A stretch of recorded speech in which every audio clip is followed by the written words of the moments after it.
Bonjour, chers amis, chères toutes, chers tous. Bienvenue sur Culture Média Algérie. J'aborde un thème sensible et fascinant. Médias, art et rapports Occident-Sud. Je développe cette réflexion en profondeur dans mon ouvrage Occident, Grand Sud, jeu de puissance, domination et guerre latente, disponible sur Amazon. Cette réflexion interroge la manière dont les médias, les arts et la littérature ont été instrumentalisés pour donner vie à une bipolarité opposant deux mondes, le bien, incarné par l'Occident, et le mal, attribué aux colonisés et à l'islam. Elle montre aussi comment cette vision est profondément marquée par l'inconscient collectif, devenu langage. Les individus ont intériorisé des éléments inculqués à l'école et ailleurs qui soutiennent cette binarité, notamment à travers des références historiques. De nombreux romanciers et cinéastes occidentaux ont pris pour sujet ce qu'ils appellent la menace musulmane. L'adjectif musulman qu'ils substituent à islamiste, construisant des écrits où l'arabe ou le musulman est systématiquement associé au terrorisme. Tom Clancy, Don DeLillo, Boualem Sansal, Michel Houellebecq ou Oriana Fallaci ont contribué à cette image négative relayée par Hollywood et les jeux vidéo. Jacques Chahine, dans Royal Bad Arabs, a montré que les Arabes sont décrits comme les brutes les plus dénigrées de l'histoire du cinéma. Jacques Chahine est un grand spécialiste du cinéma et il est également anthropologue. Il sait de quoi il parle.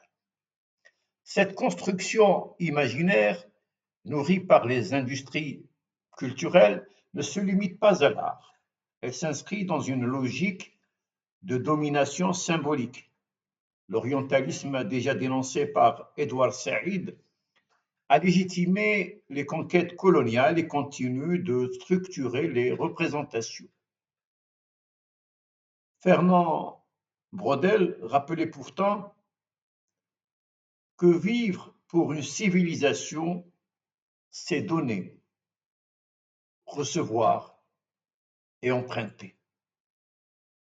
Mais l'imaginaire occidental, qu'on s'entende, je ne considère pas l'Occident comme une totalité, mais comme un espace pluriel, où il y a plein de contradictions, aussi donc plein de courants philosophiques, idéologiques et sociaux. Fonctionne comme une machine à fabriquer l'ennemi, articulant mémoire coloniale, enjeux politiques et dispositifs médiatiques. Alain Badiou, philosophe très connu, souligne la persistance d'un inconscient colonial en France, ou même des gouvernements dits progressistes, notamment durant la guerre de libération, ont reproduit des attitudes islamophobes. Aimé Césaire et Frantz Fanon ont montré que l'oubli et la falsification historique servent à légitimer les violences coloniales. Bernard Lewis et Samuel Huntington ont théorisé ce qu'ils appellent le choc des civilisations, renforçant ainsi une lecture essentialiste du monde. L'école coloniale, les médias et les institutions ont reproduit ce discours, enfermant le colonisé dans une dialectique de fascination et de rejet. L'intégration est devenue assimilation, exigeant l'effacement des singularités, des différences. Edgar Morin propose au contraire une civilisation humaine au singulier, fondée sur la solidarité et le métissage, mais une civilisation bien entendu plurielle, même s'il laisse, quand il dit au singulier, ça veut dire la civilisation de tous les humains. Edgar Morin, Edward Said, qui est connu donc comme Edgar Morin d'ailleurs. Edgar Morin est un grand anthropologue et philosophe. Edward Said est un grand spécialiste de la littérature comparée et qui a beaucoup travaillé sur la question de l'orientalisme. Il démontre les mécanismes de cette construction idéologique dans ses ouvrages, notamment L'orientalisme et culture et impérialisme. Il montre comment la littérature occidentale, de Conrad à Camus, a contribué à légitimer l'entreprise coloniale. Les stéréotypes deviennent des habitus, pour reprendre cette formule de Pierre Bourdieu, intériorisés par les dominés eux-mêmes. Jean-François Revel, un journaliste qui a dirigé plusieurs journaux et rédactions, notamment l'Express, dans l'obsession anti-américaine, illustre ce discours manichéen où le musulman est présenté comme porteur de haine. Noam Chomsky rappelle que les mots deviennent des instruments de pouvoir. Liberté justifie les interventions militaires. Démocratie légitime l'ingérence.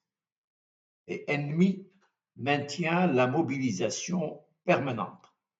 La stéréotypie répétée et amplifiée s'ancre dans l'inconscient collectif et sert d'arme idéologique. Frantz Fanon avait déjà montré que l'altérité et le mépris de l'autre marqueraient durablement les relations de l'Occident avec les anciennes colonies. Aujourd'hui encore, les logiques néoconservatrices et les héritages coloniaux façonnent les rapports de domination et d'exclusion. La littérature occidentale contemporaine a largement contribué à la construction d'une image hostile de l'islam. Tom Clancy, avec Dette d'honneur, 1994, et Sur ordre, paru en 1996,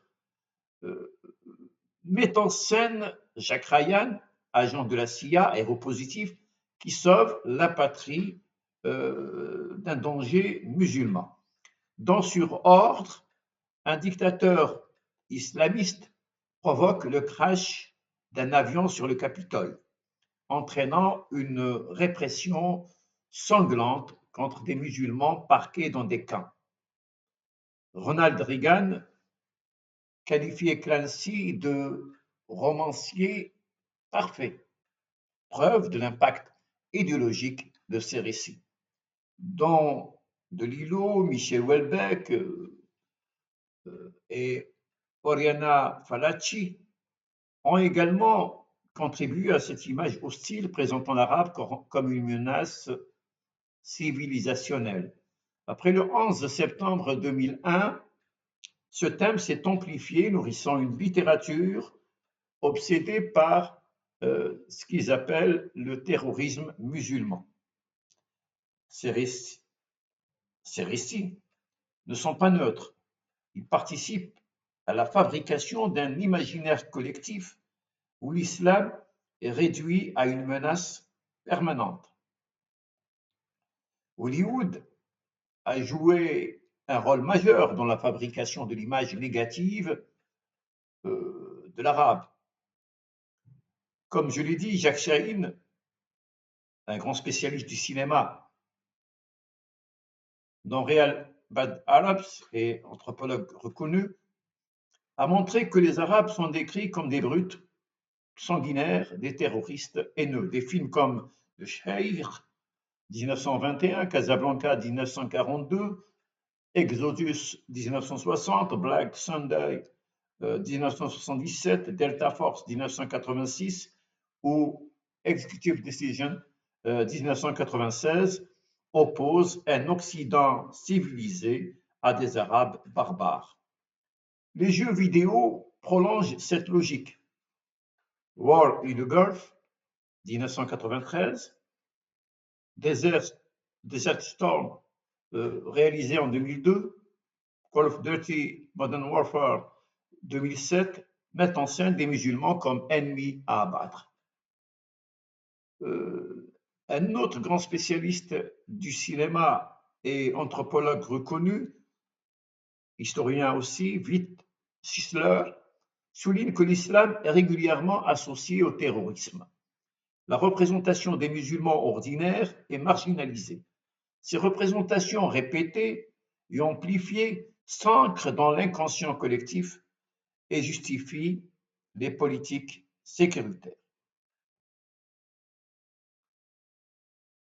Noam Chomsky rappelle que les mots deviennent des instruments de pouvoir. Liberté, comme je l'ai dit, justifie les interventions militaires et démocratie légitime l'ingérence et ennemi maintient la mobilisation permanente. C'est ce que j'ai déjà dit. J'ai voulu terminer avec